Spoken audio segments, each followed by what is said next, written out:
तहको पाठ्यपुस्तक 1 महिनाभित्र छापिसक्न सरकारलाई संसदीय समितिको निर्देशन। पाठ्यपुस्तक छपाईको काम नसकेकाले असारको पहिलो हप्ताभित्र सबै विद्यालयहरूमा पुर्याइसक्ने सरकारको प्रतिबद्धता। 15,400 बढी कर्मचारी र राजनीतिक पदाधिकारीहरूले सम्पत्ति विवरण बुझाएनन्। नबुझाउनेमा शिक्षक र स्थानीय तहका कर्मचारी र पदाधिकारीको संख्या धेरै। पेट्रोलियम पदार्थको मूल्यवृद्धि फिर्ताको माग गर्दै संयुक्त विद्यार्थी संगठनद्वारा आयल निगम घेराउ। मूल्यवृद्धि फिर्ता नलिए विरोधका कार्यक्रमहरू थप सशक्त बनाउँदै लैजाने चेतावनी। हामी छौं पल पल तपाईसँग, हिमाल पहाड तराईसँग, साथ छ हाम्रो बढ्ने कदमलाई।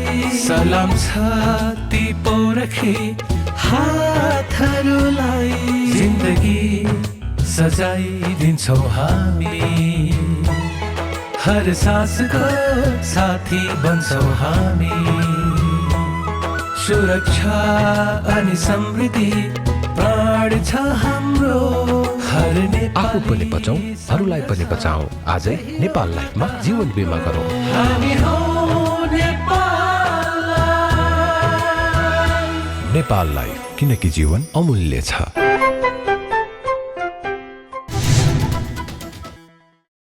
नमस्कार, कारोबार समाचारमा स्वागत छ। अब समाचार विस्तारमा। प्रतिनिधि सभा अन्तर्गतको शिक्षा तथा स्वास्थ्य समितिले विद्यालय तहको पाठ्यपुस्तक 1 महिनाभित्र छापिसक्न सरकारलाई निर्देशन दिएको छ। बुधबार बसेको समितिको बैठकले विद्यालय तहको पाठ्यपुस्तक 1 महिनाभित्र छापिसक्न शिक्षा विज्ञान तथा प्रविधि मन्त्रालय र जनक शिक्षा सामग्री केन्द्रलाई निर्देशन दिएको हो।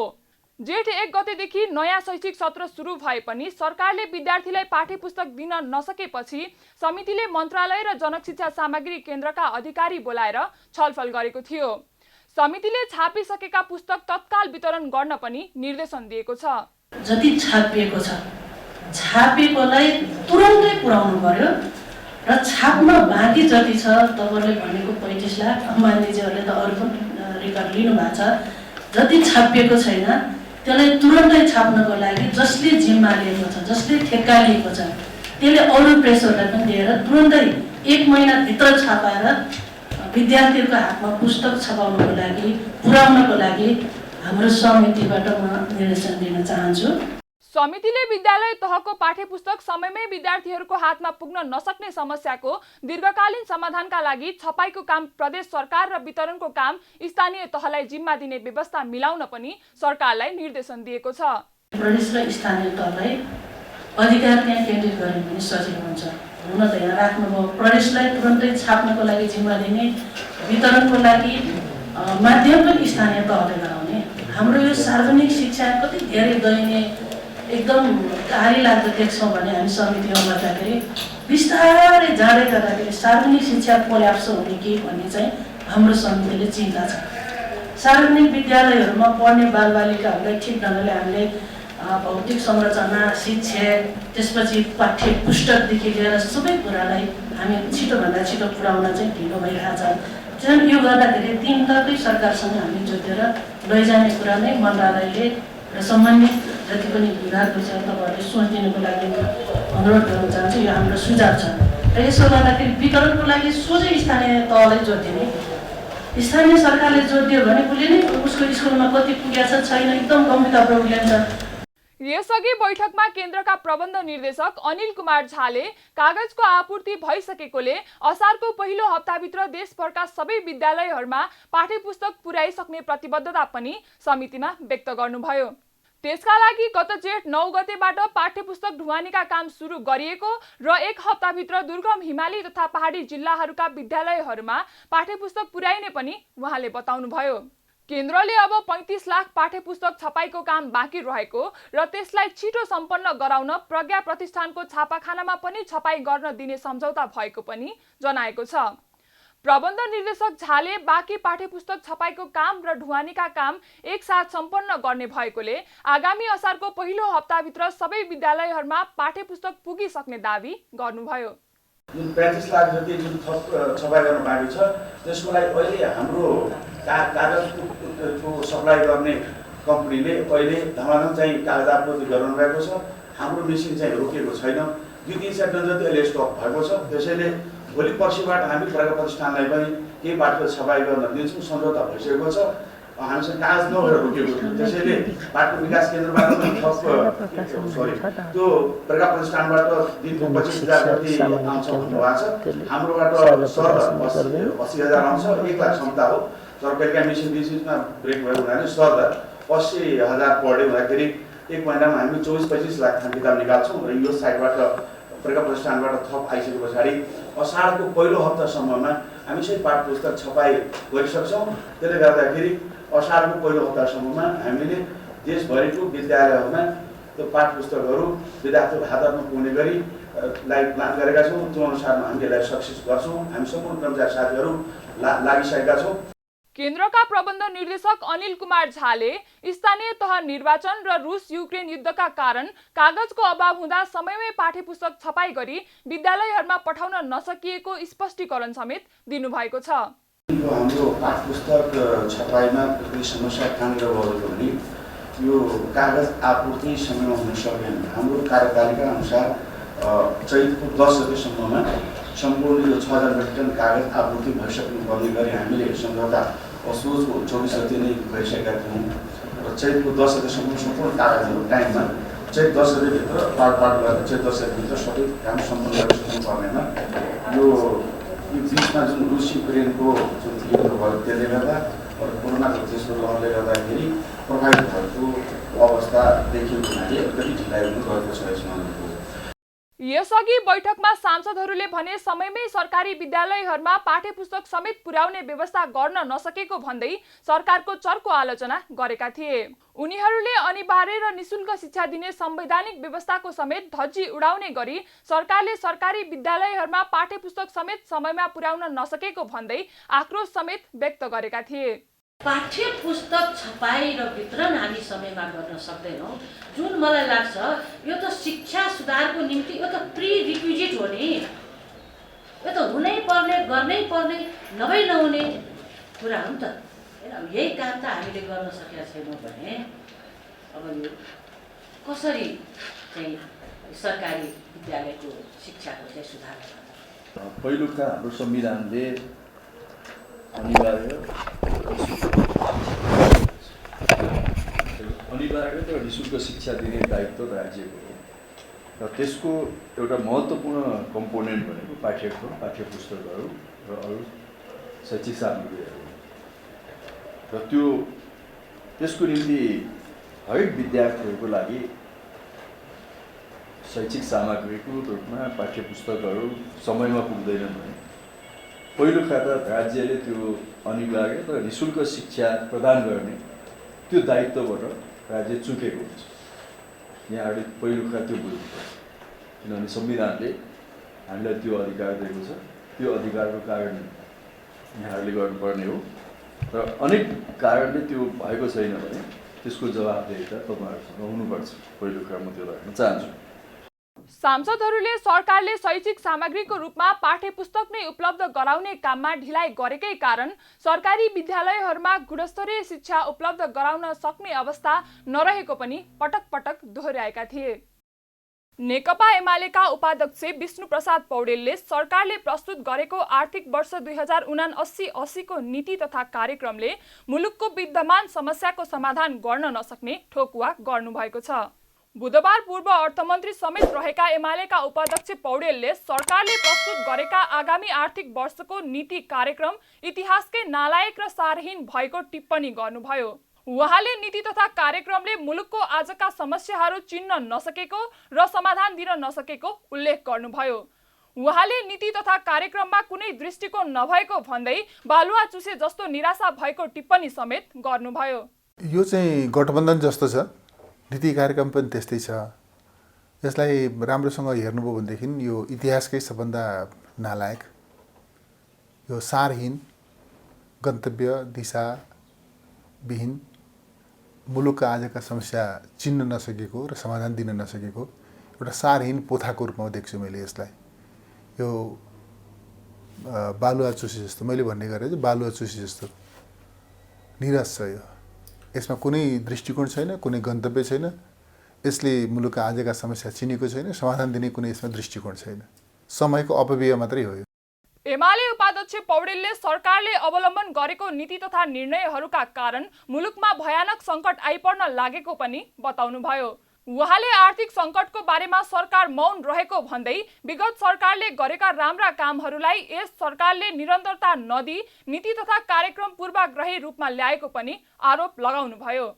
यो आजका आर्थिक सङ्कटको कारणका बारेमा यो सरकार पस्नै चाहँदैन, किनभने यो सरकारकै कारणले गर्दा, यसले अवलम्बन गरेका नीतिहरूका कारणले गर्दा, यसले अघि सारेका गरेका निर्णयहरूका कारणले गर्दा मुलुक आर्थिक रूपमा यो भयानक सङ्कटको चाहिँ सम्मुखमा आइपुगेको छ। तर त्यसप्रति यसले चाहिँ चुप्पी साधेको छ, मौनता बर्तेको छ। मानव यसमा मुलुकको अर्थतन्त्र सबै लयमा छ, ठिकठाक छ भने जस्तो गरेको छ। मैले भनिहालेँ नि, आजका समस्याहरूको यसले चाहिँ कुनै समाधान यसले चाहिँ देखेको छैन, दिन सक्दैन। त्यति मात्रै होइन, यो चाहिँ नीति कार्यक्रम पूर्वाग्रही पनि छ। नीति तथा कार्यक्रमले विगतमा अगाडि बढाइएका राष्ट्रिय गौरवका आयोजनाहरूका प्रभावकारी कार्यान्वयनमा कुनै चासो र चिन्ता व्यक्त नभएको उहाँको भनाइ छ। सरकारले नीति तथा कार्यक्रमलाई शेयर बजारले विश्वास गरेको छ। सरकारले सम्बोधन गर्ने आशामा पर्ख र हेरेको अवस्थामा रहेको शेयर बजारमा नीति तथा कार्यक्रम सार्वजनिक गरिएको भोलिपल्ट पनि उकालो लागेको छ। बजार मापन गर्ने परिसूचक 14.37 अङ्कले बढेको छ। कारोबार सुरु भएदेखि तीव्र उतार चढाव बीच बढेर परिसूचक 2231.57 अङ्कमा उक्लिएको छ। बुधबार कारोबारमा आएका 13 वटै समूहले परिसूचक उकालेका हुन्।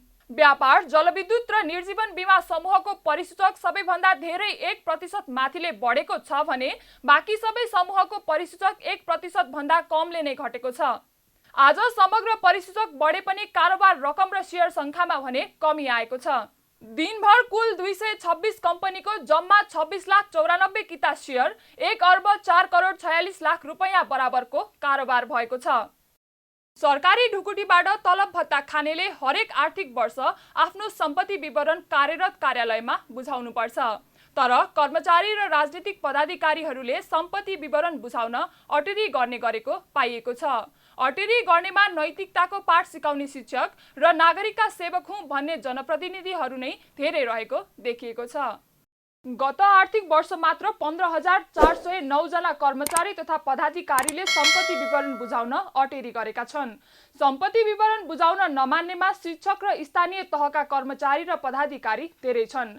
अख्तियार दुरुपयोग अनुसन्धान आयोगका अनुसार 5,016 जना शिक्षक, 5,038 जना स्थानीय तहका कर्मचारी तथा पदाधिकारी, 2,267 जना राजनीतिक नियुक्ति तथा करारतर्फ, 2,484 जना निजामती कर्मचारी र नेपाल प्रहरी तर्फ सशस्त्र प्रहरी बल नेपाल समेत गरी 30 जनाले सम्पत्ति विवरण नबुझाएका हुन्। यसमा सङ्घतर्फ 9,797, प्रदेशतर्फ 574 र स्थानीय तहतर्फ 5,038 जना रहेका छन्। राष्ट्रिय सतर्कता केन्द्रले पेश गरेको प्रतिवेदन अनुसार सम्पत्ति विवरण नबुझाउने कर्मचारीतर्फ विशिष्ट श्रेणीका कर्मचारीदेखि कार्यालय सहयोगीहरूसम्म तथा पदाधिकारीतर्फ प्रमुख उपप्रमुखदेखि गाउँ नगर सभा सदस्यहरूसम्म रहेका छन्।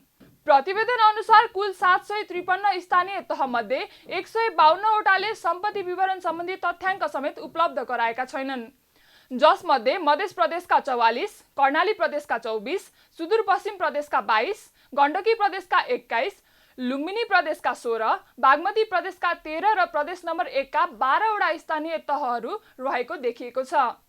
सम्पत्ति विवरण बुझाउन अटेरी गर्नेहरूलाई जरिवाना तिराउने गरिएको छ। अघिल्लो आर्थिक वर्षमा सम्पत्ति विवरण बुझाउन अटेरी गर्ने 18,170 जना सरकारी कर्मचारी तथा पदाधिकारीहरूबाट 2,33,00,000 रुपैयाँ असुली गरिएको थियो। यो कार्य यस वर्ष पनि जारी रहने अख्तियारले जानकारी गराएको छ। सरकारी ढुकुटीबाट तलब भत्ता खानेलाई अस्वाभाविक सम्पत्ति आर्जनमा लाग्न नदिनका लागि हरेक आर्थिक वर्षको 2 महिनाभित्र सम्पत्ति विवरण बुझाउन लगाउने गरिएको हो। कर्मचारीहरूले बुझाउने विवरणका आधारमा अख्तियारले सम्पत्ति छानबिन गर्दै आएको छ। अख्तियारको छानबिनमा पर्ने भएका कारण पछिल्ला वर्षमा कर्मचारीहरूले परिवारका सदस्य बाहेकका नाममा सम्पत्ति थुपार्ने क्रम बढेको छ। पेट्रोलियम पदार्थको मूल्य वृद्धि फिर्ताको माग गर्दै संयुक्त विद्यार्थी संगठनले नेपाल आयल निगमको कार्यालयमा घेराउ गरेका छन्। बुधबार नेपाल विद्यार्थी सङ्घ अनेरा सोब्यू अखिल क्रान्तिकारी संयुक्त विद्यार्थी सङ्गठनले पेट्रोलियम पदार्थमा भएको मूल्यवृद्धि खारेज गर्न माग गर्दै निगमको कार्यालय घेराउ गरेका हुन्। उनीहरूले निगमको मूल गेटमा पेट्रोलियम पदार्थमा भएको मूल्यवृद्धि फिर्ता लिन माग गर्दै नाराबाजी गरेका थिए। रुस र युक्रेनको युद्ध देखाएर नेपालमा मूल्यवृद्धि गर्नुको तात्विक कारण नरहेको भन्दै उनीहरूले रुस र युक्रेनमा भएको युद्धलाई लिएर जनतालाई अफवाह फैलाएर सरकारले पेट्रोलियम पदार्थमा मूल्यवृद्धि गरेको आरोप पनि लगाएका छन्। विद्यार्थीहरूले जनतालाई खान लाउन सङ्कट भएको बेलामा पनि सरकार जनता चाहिँदैन भनेर आफ्नो अव्यावहारिक गतिविधिमा लिप्त रहेको पनि बताए। उनीहरूले अविलम्ब पेट्रोलियम पदार्थमा भएको मूल्यवृद्धि फिर्ता नलिए आगामी दिन विरोधका कार्यक्रमहरू थप सशक्त बनाउँदै जाने चेतावनी समेत दिएका छन्। यसका साथै निगमका कर्मचारी, सरकारी कर्मचारी र मन्त्री तथा सांसदहरूलाई सेवा सुविधा थप गर्न सरकार लागि परेको भन्दै उनीहरूले आयल निगममा घाटा नभएको र सरकारले मनलाग्दी पेट्रोलियम पदार्थको मूल्यवृद्धि गरेको आरोप पनि लगाएका छन्। पेट्रोल डिजल र मट्टी तेल किनेर ल्याउनु पर्छ, नेपालमा उत्पादन हुँदैन भनेर भनिराखेको छ। हामी भन्छौँ 170 रुपियाँमा किनेको पेट्रोल 180 रुपियाँमा बेच्दाखेरि पनि घाटा हुने। त्यसै गरी आज समग्र रूपमा पेट्रोलियम पदार्थको मूल्यवृद्धि भइसके पछाडि खाद्यान्न, लत्ता, कपडा, यातायात लगायत सबै कुरामा स्वतः मूल्यवृद्धि हुन्छ। यातायातको भाडा बढिसकेको छ, खाद्यान्नमा भाडा बढिसकेको छ, सबै कुरामा भाडा बढिसकेको छ। तर नेपाल सरकार भन्छ, नेपाल आयल निगम भन्छ घाटा छ भनेर भनिराखेको छ। त्यसो हुँदा हामी भन्छौँ गत वर्ष मात्रै आयल निगमले 98 अरब रुपियाँ उठाएको थियो। यही चालु आर्थिक वर्षको 9 महिनाको अवधिमा 88 अरब उठाएको छ। त्यसमा 33 अरब घाटा छ भनेर भनिराखेको छ। 55 अरब नाफा भएको कुरो नेपाली जनतालाई भन्नु पर्दैन, 55 अरब नाफा गरेको कुरो नेपाली जनतालाई थाहा पाउनु पर्दैन, तर घाटा भएको कुरा मात्र यहाँ भनिराखेको छ। त्यसकारण हामी भन्छौँ पेट्रोलियम पदार्थमा गरेको मूल्यवृद्धि अविलम्ब फिर्ता गरियोस्। आयल निगममा ठुलो भुँडी पल्टाएर बस्ने, कुर्सीको मोहमा बस्ने र आयल निगमको कुर्सीलाई आफ्नो करोडौं रुपियाँ खर्च गरेर किन्ने मान्छेहरू एकचोटि हेक्का गर, एकचोटि सोच, एकचोटि आफैलाई प्रश्न गरेर भन कि नेपाली जनताहरू, नेपाली विद्यार्थीहरू, गरिब जनसमुदायहरू आज सडकमा छटपटाइरहेका छन् र भनिरहेका छन् कि हाम्रो पेट्रोलियम पदार्थको मूल्यवृद्धि एकचोटि सहमति भएको स्वचालित मूल्यवृद्धिलाई धज्जी उडाउनेहरूलाई खबरदार गर्नका निम्ति पनि यहाँ उभिएका छन्। आज गरिब जनताको चुलो बल्न छोडेको कुरा हामी यही हिसाबले आएर आएका छौँ। आज जनताको चुलो बल्न किन छोड्यो यसको प्रश्न गर्न आएका छौँ, यसको जवाब हामी सरकारसँग माग्न आएका छौँ। अब हामीले यो देशमा भएको राज्य विहीनताको अवस्था, यो देशमा भएको सरकार विहीनताको अवस्थालाई अन्त्य गर्नका लागि सबै आफ्नो ठाउँबाट जुटौँ। आज पेट्रोलियम पदार्थको मूल्य वृद्धिका नाममा हप्तै पछि बढाइने प्रति लिटर 10 रुपियाँ 20 रुपियाँले आज नेपाली जनता आक्रान्त बनेका छन्। प्रदर्शनकारीहरूले गठबन्धनको उपहार महँगी र भ्रष्टाचार, अनियमितता र भ्रष्टाचार, देउवा सरकारको उपहार, आयल निगमका भ्रष्ट कर्मचारी मुर्दाबाद जस्ता नारा लगाएर विरोध गरेका थिए। सरकारले गत आइतबार रातिबाट लागू हुने गरी प्रति लिटर 10 रुपियाँका दरले पेट्रोलियम पदार्थको मूल्य वृद्धि गरेको थियो। अहिले पेट्रोल प्रति लिटर 180, डिजेल र मट्टी तेल 163, आन्तरिक हवाईमा 166 र खाना पकाउने ग्यासको मूल्य प्रति सिलिन्डर 200 ले बढाएर 1800 रुपियाँ पुर्याएको छ। भारत सरकारले चिनी निर्यातमा रोक लगाएको छ। यसअघि गहुँ निर्यातमा रोक लगाएको भारतले आगामी जुन 1 अर्थात् जेठ 18 गतेदेखि चिनी निर्यातमा प्रतिबन्ध लगाउने भएको हो। भारतीय सञ्चार माध्यमका अनुसार नरेन्द्र मोदी सरकारले चिनी निर्यातमा पूर्ण रोक नलगाए पनि निर्यात सीमा 1 करोड टन राखेको हो। चिनी निर्यातमा भारत विश्वको दोस्रो ठुलो देश हो। विश्वमा ब्राजिलले सबैभन्दा धेरै चिनी निर्यात गर्छ। नेपालमा हाल वार्षिक 2,50,000 मेट्रिक टन चिनी खपत हुँदै आएको छ, जसमा 1,30,000 स्वदेशी उत्पादनले माग धानिरहेको छ भने बाँकी चिनी भारत लगायतका देशबाट आयात हुँदै आएको छ।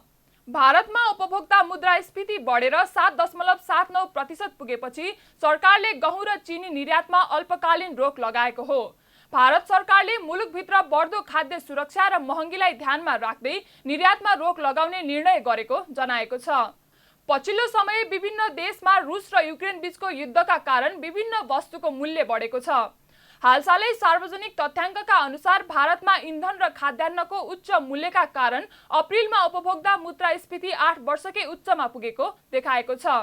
नेपालले चालु आर्थिक वर्षको 10 महिनाको अवधिमा भारतबाट मात्रै 25.5 करोड रुपैयाँ बढीको चिनी आयात गरेको छ। भन्सार विभागले सार्वजनिक गरेको 10 महिनाको तथ्याङ्क अनुसार नेपालले 25 करोड 65,36,000 रुपैयाँ बराबरको 76,09,000 किलो चिनी आयात गरेको हो। सरकारले 25 वटा आवश्यक सेवामा हडताल गर्न निषेध गर्ने सूचना राजपत्रमा प्रकाशन गरेको छ। मन्त्री परिषदको बैठकले सार्वजनिक हितको लागि 25 वटा आवश्यक सेवामा हडताल गर्न निषेध गर्ने सूचना राजपत्रमा प्रकाशन गर्ने निर्णय गरेको हो। मन्त्री परिषद बैठकका निर्णय सुनाउँदै सरकारका प्रवक्ता एवं सञ्चार तथा सूचना प्रविधि मन्त्री ज्ञानेन्द्र बहादुर कार्कीले विभिन्न मुलुकमा जाने 5 वटा छुट्टाछुट्टै सरकारी प्रतिनिधि मण्डलको भ्रमण तालिका स्वीकृत गर्ने निर्णय गरेको पनि जानकारी दिनुभयो। उहाँले अमेरिकामा सञ्चालन हुने साइबर सेक्युरिटी लिडरशिप प्रोग्राम तथा ट्रेनिङमा सहभागी हुन नायब महान्यायाधिवक्ता डाक्टर टेकबहादुर घिमिरेको भ्रमण स्वीकृति गर्ने निर्णय गरेको जानकारी दिनुभयो। त्यस्तै सरकारले अमेरिकाको हवाई स्थित मोनोलोलुमा जेठ 18 देखि 20 गतेसम्म आयोजना हुने कम्प्रिहेन्सिभ सेक्युरिटी कोर्समा मुख्यमन्त्री तथा मन्त्री परिषदको कार्यालय मध्य प्रदेशका प्रमुख सचिव कृष्ण बहादुर राउतलाई सहभागी हुन स्वीकृति प्रदान गर्ने निर्णय गरेको छ। प्रवक्ता कार्कीले आउँदो जेठ 18 देखि 25 गतेसम्म भारतमा आयोजना हुने high level Nepal study mission to India on right to food and food sovereignty act कार्यक्रममा सहभागी हुन कृषि तथा पशुपक्षी विकास मन्त्रीको नेतृत्वको प्रतिनिधि मण्डललाई स्वीकृति दिने निर्णय भएको पनि जानकारी दिनुभयो। त्यस्तै सरकारले आगामी जेठ 29 देखि असार 5 सम्म जर्मनी, बेल्जियम र फ्रान्समा learning and knowledge sharing on European cooperative system and good practices on agriculture fruit and vegetable cooperative market development कार्यक्रममा सहभागी हुन भूमि व्यवस्था, सहकारी तथा गरिबी निवारण मन्त्रीको नेतृत्वको भ्रमण टोलीलाई स्वीकृति प्रदान गर्ने रुवान्डाको किगालीमा 2079 जेठ 23 गतेदेखि असार 2 गतेसम्म आयोजना हुने वर्ल्ड टेलिकम्युनिकेसन डेभलपमेन्ट कन्फर्मेसनमा भाग लिन सञ्चार तथा सूचना प्रविधि मन्त्रीलाई स्वीकृति दिने निर्णय समेत गरेको छ।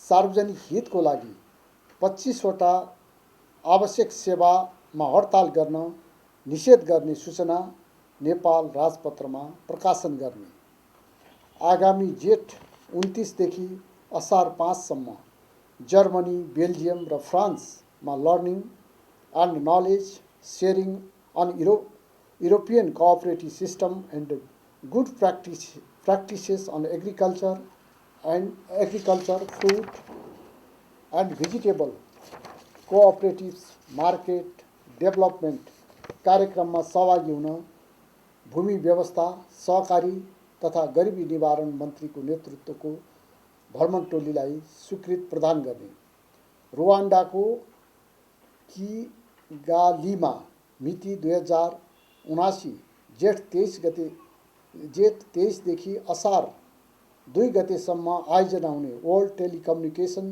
डेभलपमेन्ट कन्फरेन्समा भाग लिन सञ्चार तथा सूचना प्रविधि मन्त्रीलाई स्वीकृति दिने।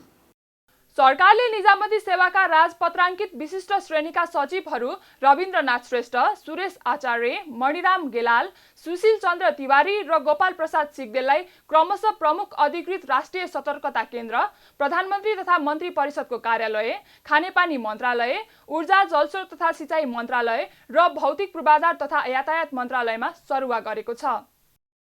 नेपाल पत्रकार महासंघले आम सञ्चार प्रतिष्ठान तत्काल गठन गर्न सरकारसँग माग गरेको छ।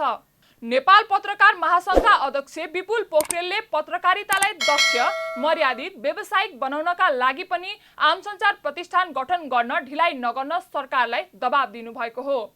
बुधबार काठमाडौँमा आयोजित कार्यशालामा बोल्दै उहाँले पत्रकारिता क्षेत्रबाट सही सूचनाको अपेक्षा गर्ने हो भने राज्यले त्यसलाई सिकाउनका लागि संयन्त्र बनाउने काममा आलटाल गर्न नहुने स्पष्ट पार्नुभयो।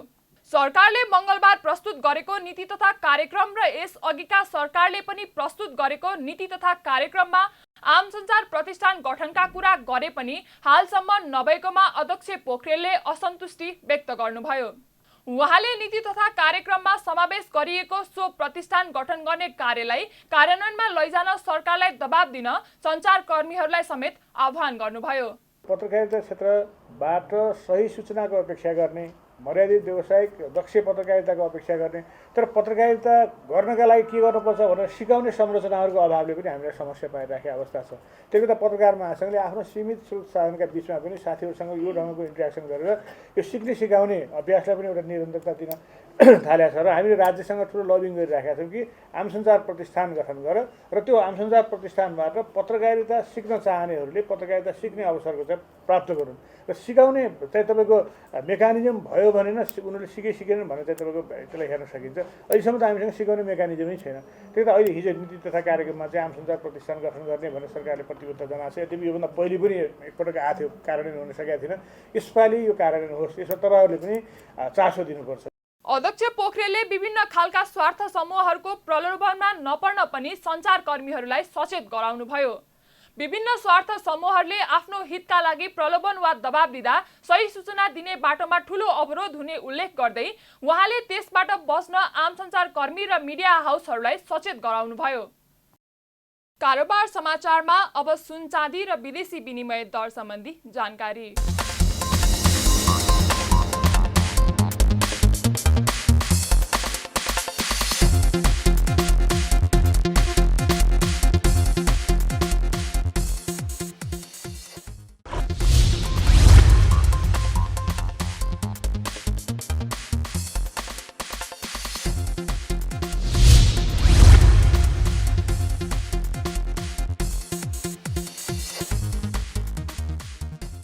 बिदा हुनुअघि अहिलेसम्मका प्रमुख समाचार फेरि एकपटक। विद्यालय तहको पाठ्यपुस्तक 1 महिनाभित्र छापिसक्न सरकारलाई संसदीय समितिको निर्देशन। पाठ्यपुस्तक छपाईको काम नसकेकाले असारको पहिलो हप्ताभित्र सबै विद्यालयहरूमा पुर्याइसक्ने सरकारको प्रतिबद्धता। 15,400 बढी कर्मचारी र राजनीतिक पदाधिकारीहरूले सम्पत्ति विवरण बुझाएनन्। नबुझाउनेमा शिक्षक र स्थानीय तहका कर्मचारी र पदाधिकारीको संख्या धेरै। पेट्रोलियम पदार्थको मूल्यवृद्धि फिर्ताको माग गर्दै संयुक्त विद्यार्थी संगठनद्वारा आयल निगम घेराउ। मूल्यवृद्धि फिर्ता नलिए विरोधका कार्यक्रमहरू थप सशक्त बनाउँदै लैजाने चेतावनी। कारोबार समाचार सकियो। हामीलाई बिदा दिनुहोस्। नमस्ते।